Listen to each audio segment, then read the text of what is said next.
Antes de nada, pues para ir teniendo ya a mano, buscar los que tengáis Biblia segunda de Tesalonicenses 2, y los que no tengan Biblia, pues siéntense al lado de un cristiano que la tenga. Y bueno, no, lo más aparte. Antes de empezar con el texto, me gustaría también poneros al tanto de los acontecimientos que vivían los hermanos de Tesalónica. Ellos estaban siendo, después del primer viaje a Pablo, ellos era una iglesia que empezó a crecer y empezó a vivir persecución. Esto lo tenemos en Hechos 17:7, bueno, de 7 a 9. Y hasta tal punto tenían y sufrían tanto nuestros hermanos que empezó a haber pánico entre ellos, pensando que ya estaban viviendo en el día de la ira o la gran tribulación. Y esto llegó a los oídos de Pablo y fue motivo de la segunda carta.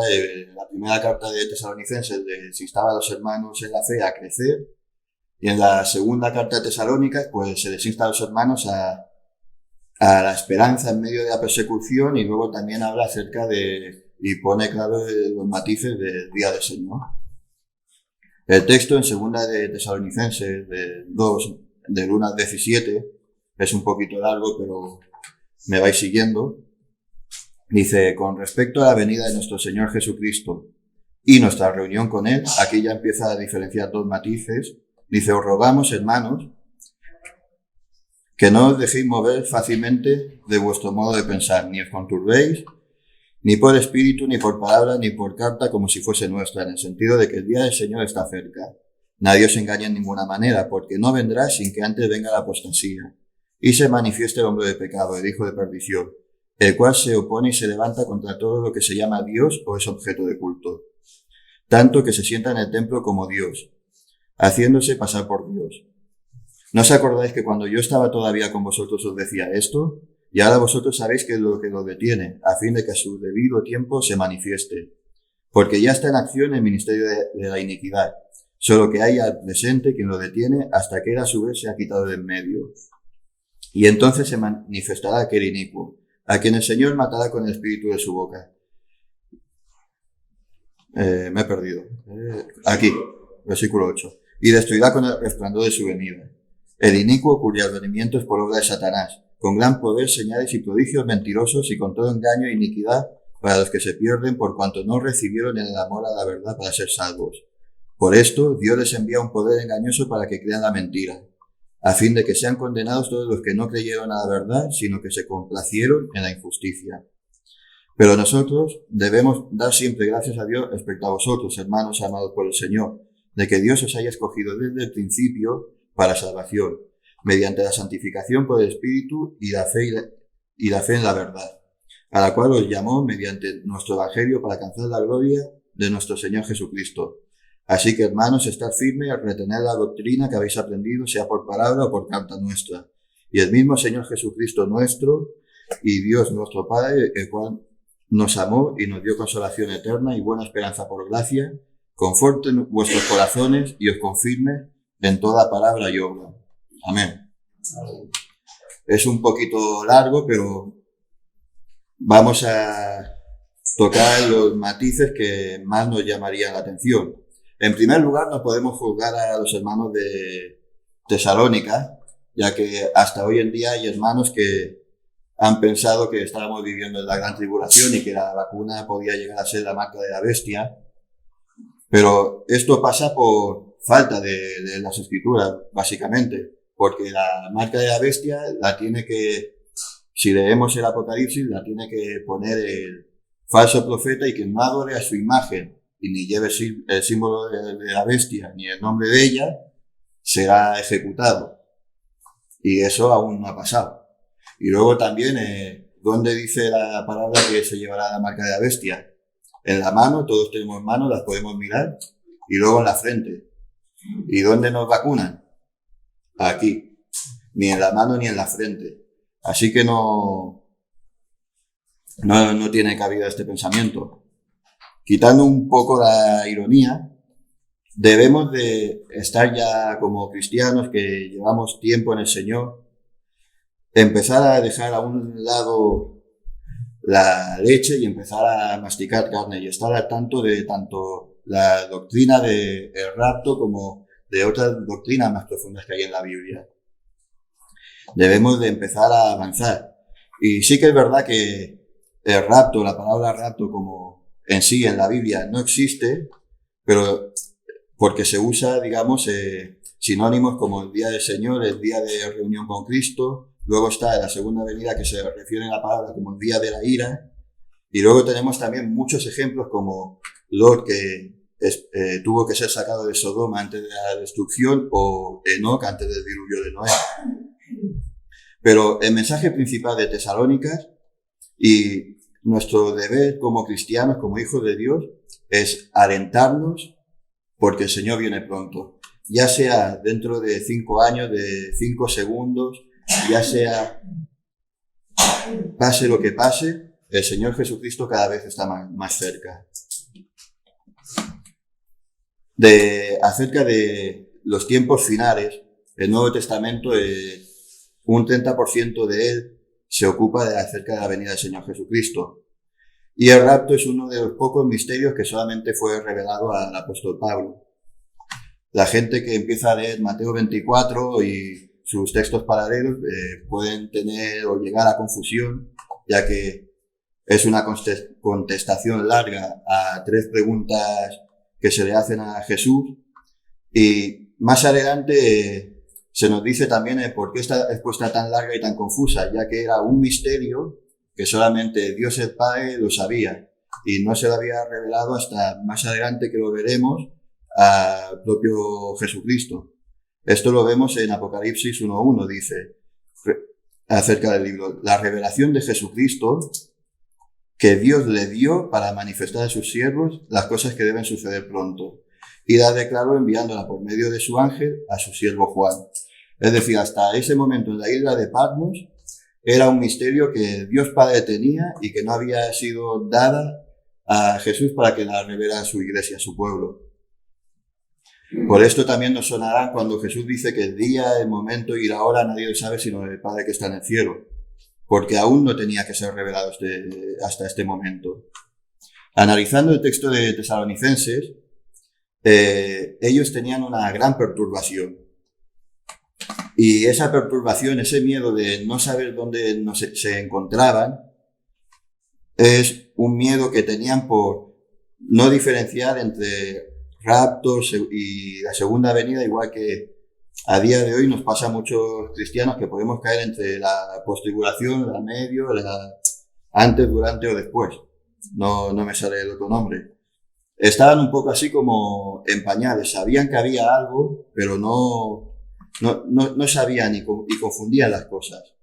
Y ellos, a diferencia de nosotros, sí que tenían motivos para estar en estas dudas. Ellos estaban siendo perseguidos, ellos estaban siendo hasta ejecutados por alguien que se decía César, se hacía pasar por Dios, y que no adoraba a César ni a las siglas SPQR, el símbolo del Imperio Romano, eran ejecutados. Y aquí nos deja ver como en la primera carta Pablo, en esta segunda de Tesalonicenses, dice que de estos temas ella les había hablado antes. En primera de Tesalonicenses vemos de 4 al 13 y de 5 al 1 cómo ya se estaba Pablo hablando otra vez acerca de estos acontecimientos. Pone: voy a cambiar los hebraísmos para actualizarlo al lenguaje actual. Dice: tampoco queremos, hermanos, que ignoréis acerca de los que duermen. La palabra dormir es estar muertos. Era el hebraísmo, era un hebraísmo. Sería: tampoco queremos, hermanos, que ignoréis acerca de los que están muertos, para que no os entristezcáis como los que no tienen esperanza. Porque si creemos que Jesús murió y resucitó, así también traerá Dios con Jesús a los que murieron con él. Por lo tanto, ¿cuál os decimos esto en la palabra del Señor? Nosotros, los que vivimos, los que habremos quedado hasta la venida del Señor, no seremos antes de los que han muerto, Porque el Señor mismo, con voz de mando, con voz de arcángel y con trompeta de Dios, descenderá del cielo. Y los muertos en Cristo resucitarán primero. Luego nosotros, los que vivimos, los que hayamos quedado, seremos arrebatados juntamente con ellos en las nubes para recibir al Señor en el aire. Y ahí está con siempre con el Señor. Por tanto, alentad los unos a los otros con estas palabras. Pero acerca de los tiempos y ocasiones no tenéis necesidad, hermanos, de que yo os escriba, porque vosotros sabéis perfectamente que el Señor vendrá así como ladrón en la noche. Otro hebraísmo que significa de sopetón a toda mecha sería en el castellano. Y cuando digan paz y seguridad, vendrá sobre ellos la destrucción repentina, como los dolores de una mujer encinta, y no escaparán. Mas vosotros, hermanos, no estáis en tinieblas para aquel día os sorprenda como ladrón o de repente. Por tanto, hermanos, sois hijos de luz, no hijos de días, no somos de la noche ni de las tinieblas. Por tanto, no durmamos como los demás, sino que veremos y seamos sobrios. Es decir, no estemos como muertos como los que están en el mundo, sino que se note que estamos vivos. Pues los que duermen, de noche duermen, y los que se embriagan, de noche se embriagan. Pero nosotros somos del día, seamos sobrios, habiéndonos vestido con la coraza de la fe y el amor, con la esperanza de la salvación como yelmo, porque no nos ha puesto Dios para la ira, es decir, para el día de tribulación, sino para alcanzar salvación por medio del Señor Jesucristo, que murió por nosotros para que, ya sea que veremos, que durmamos o que muramos, o vivamos juntamente con Él.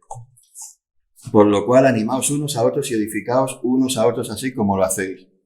Es decir, cuando Pablo habla de los tesalonicenses acerca del día del Señor, el objetivo de Pablo era que tuviesen ánimo, que tuviesen una esperanza de que en medio de las circunstancias que les rodeaban, estuviesen contentos y alegres.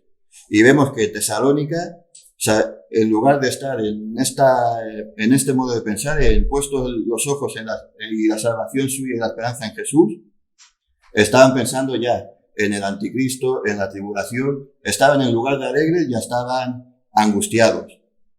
Y la primera idea que cita Pablo es que los muertos en Cristo tienen que resucitar primero. Y aquí me quiero parar porque el tema de los muertos en Cristo, en el Antiguo Testamento, tanto ahora, quien era salvo por gracia. Pero a los del Antiguo Testamento no se les puede tratar como muertos en Cristo. Se nos dice que cuando Jesús resucitó se llevó a las primicias al cielo. Entonces, en la época de la tribulación, los que estemos o hayamos tenido un seminario, si no, habláis con mi padre para que os hable acerca y os entre más profundamente en estos temas. El Espíritu Santo en la tribulación descenderá de forma puntual en los creyentes y luego volverá. O sea, tampoco se podría llegar a considerar en toda la ley de la palabra muerto en Cristo, aunque sí que será salvo por gracia y mediante la acción del Espíritu. La palabra que vemos aquí de seremos arrebatados, en el griego es la palabra harpazo, que significa llevarse con fuerza. Que esto también nos suena a Mateo 24 cuando dice Jesús, entonces habrán dos en el campo, uno será tomado y el otro dejado. Pero lo más importante y la clara diferencia que tenían los de Tesalónicas es que Pablo les había dicho que el arrebatamiento sería cuando la iglesia fuese levantada y recibiésemos al Señor, ¿dónde? En el aire. Esa es la principal diferencia entre el rapto y la segunda venida de Cristo, que, como nos dice bien Zacarías 14, y luego lo veremos en la segunda venida, Dios desciende y pone sus pies en el monte de los olivos. En el rapto, la iglesia es arrebatada y es reunida en el cielo con Cristo para continuar viviendo nuestra eternidad que empieza desde el momento que somos salvos, lo único que con un cuerpo a imagen de Cristo, con un cuerpo glorificado. En la segunda venida, nosotros sus santos seremos y la comitiva celeste, vendremos con Cristo. Esto lo vemos en las Escrituras. Los textos que voy a tocar se utiliza la palabra santos, en otras se utiliza la palabra enviados o mensajeros, que en el griego lo tradujeron en el español a ángeles. Y lo dice así, por ejemplo, en el texto de Apocalipsis 19:14 dice: y los ejércitos celestiales, vestidos con lino finísimo, blanco y limpio, le seguirán en caballos blancos. La palabra limpio solamente se puede aplicar a aquellos que sus vestiduras han sido lavadas. Y las vestiduras de los ángeles no pueden ser lavadas porque ellos no cometieron pecados, por los ángeles caídos sí, obviamente, pero los ángeles que están con Cristo y que Dios les envía aquí no han cometido pecados. Los únicos que pueden ser vestidos con ropas blancas y que han sido lavadas por la sangre de Cordero son sus santos. En Judas 1:14 también se menciona que Cristo viene con sus millares de santos. En Zacarías 12 se nos habla de la batalla que habrá en Jerusalén, de que Dios pondrá como piedra pesada a Jerusalén entre todas las naciones, y en el momento que viene en Armagedón, en Jerusalén al mismo tiempo habrá pelea y habrán unos santos, un remanente que queda ahí, que tendrá que defender la mitad de la ciudad. Zacarías 12-14 habla también de los últimos tiempos y se menciona una y otra vez la figura de Jesucristo en los textos. Esto lo vemos en Zacarías 12:10, que dice: y derramaré sobre la casa de David y sobre los moradores de Jerusalén el espíritu de gracia y oración. Y mirarán a mí, a quien traspasaron, y llorarán como se llora por el hijo unigénito, afligiéndose por él como quien se aflige por el primogénito. En Zacarías 13:6, y le preguntarán: ¿qué heridas son estas en tus manos? Y él responderá: con ellas fue herido en casa de mis amigos. Vamos al siguiente texto, que nos da más pistas acerca de la diferencia entre el rapto y la segunda venida. En Zacarías 14 dice, del 4 al 16: y se afirmarán sus pies en aquel día sobre el monte de los olivos, y estará enfrente de Jerusalén al oriente. Aquí vemos como Jesús, después de que descienden al Armagedón con sus santos, avanza hasta Jerusalén y se posa finalmente en el monte de los olivos. Avanzamos hasta la mitad del 5. Dice: y vendrá el Señor, mi Dios, y con él vuelve la figura, todos sus santos. Y acontecerá que en aquel día no habrá luz clara ni oscura, y será un día el cual será conocido por el Señor, que no será ni de noche ni de día, pero sucederá que al caer la tarde habrá luz. Y acontecerá también en aquel día que saldrán en Jerusalén aguas vivas.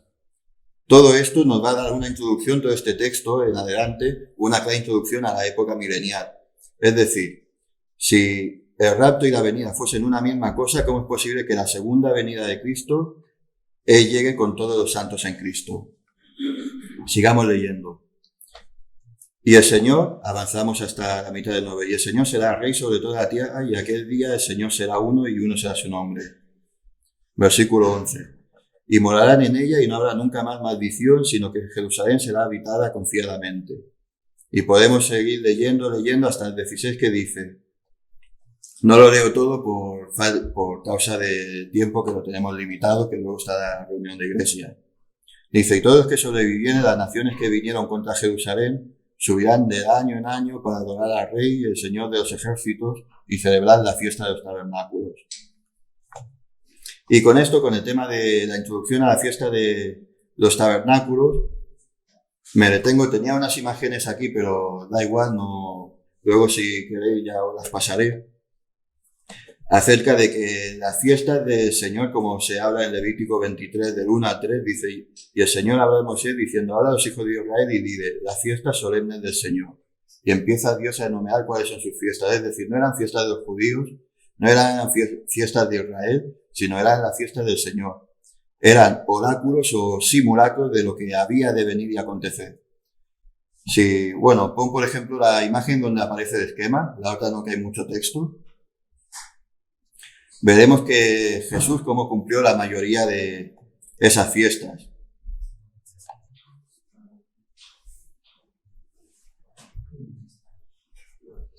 La que hay un esquema muy grande. No, la otra. Esta de aquí, así es mucho más fácil. Vemos como Jesús cumplió todas las fiestas de la primavera, cumplió la Pascua, cumplió los panes sin levadura, cumplió las primicias, el Pentecostés. Y ahora quedarían las últimas 3 fiestas, que sería la del rapto de la iglesia mediante las trompetas, la del día de la expiación en la segunda venida, y luego la de los tabernáculos, que sería cuando se abre paso a la etapa milenial. Ya está. Era a veces porque una imagen vale más que mil palabras.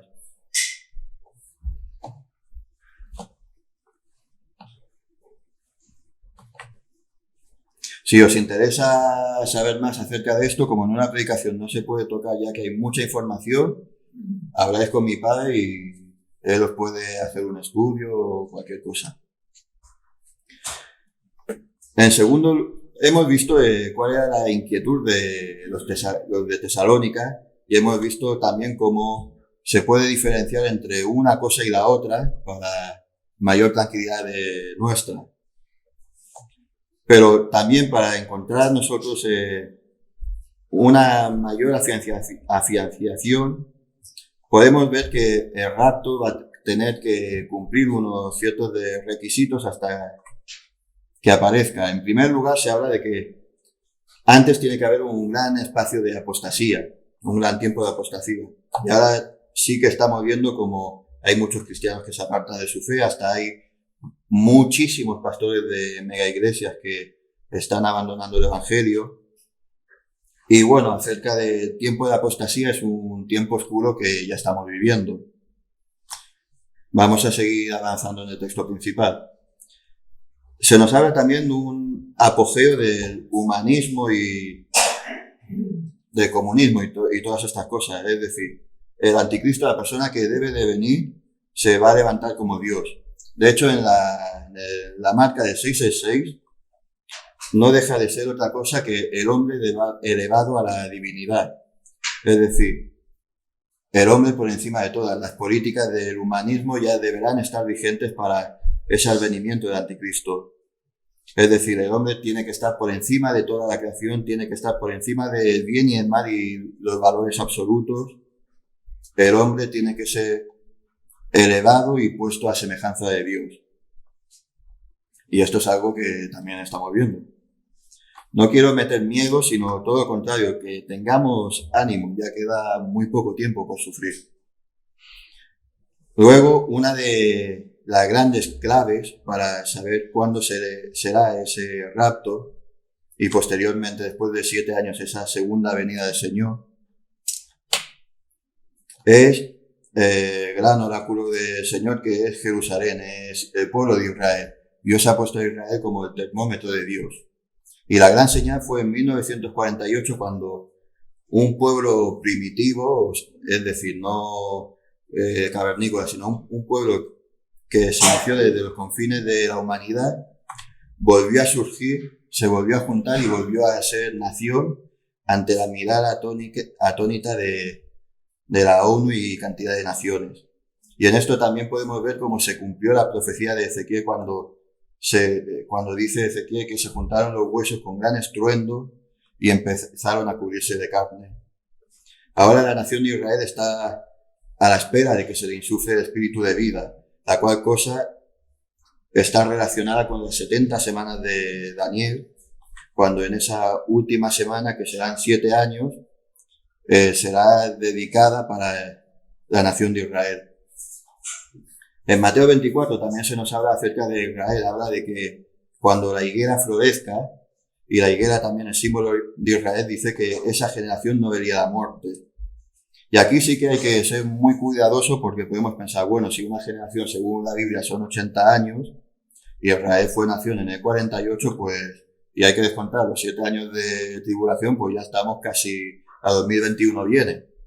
Pero hay que ser muy cuidadoso con esto, porque dice que la higuera floreciese. Y la palabra florecer viene muy relacionada con el aliento de vida, con el espíritu. Es decir, quizá lo que se está refiriendo es que esa nación florecerá después del rapto de la iglesia, y entonces el tiempo dedicado de la semana esta 70 de Daniel, que se dedique a Israel, y entonces ya vuelva, y en esos 7 años esa generación será la que no vea la muerte.